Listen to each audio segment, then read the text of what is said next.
കോഴിക്കോട് കായക്കൊടി എള്ളിക്കാപ്പാറയിൽ ഭൂചലനം അനുഭവപ്പെട്ടതായി നാട്ടുകാർ. രാത്രി 8 മണിയോടെയാണ് ഭൂചലനം അനുഭവപ്പെട്ടത്. പ്രകമ്പനം അനുഭവപ്പെട്ടതോടെ ആളുകൾ വീട് വിട്ടിറങ്ങുകയായിരുന്നു. വില്ലേജ് ഓഫീസർ ഉൾപ്പെടെയുള്ളവർ സ്ഥലത്തെത്തി പ്രദേശത്ത് പരിശോധന നടത്താൻ ജില്ലാ ഭരണകൂടം നിർദ്ദേശം നൽകി.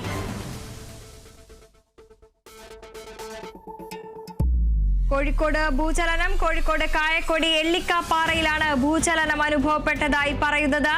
രാത്രി 8 മണിയോടെയാണ് ഭൂചലനം അനുഭവപ്പെട്ടതെന്ന് നാട്ടുകാർ. പ്രകമ്പനം അനുഭവപ്പെട്ടതോടെ ആളുകൾ വീട് വിട്ടിറങ്ങി. വില്ലേജ് ഓഫീസർ ഉൾപ്പെടെയുള്ളവർ സ്ഥലത്ത് പ്രദേശത്ത് പരിശോധന നടത്താൻ ജില്ലാ ഭരണകൂടം നിർദ്ദേശം നൽകി.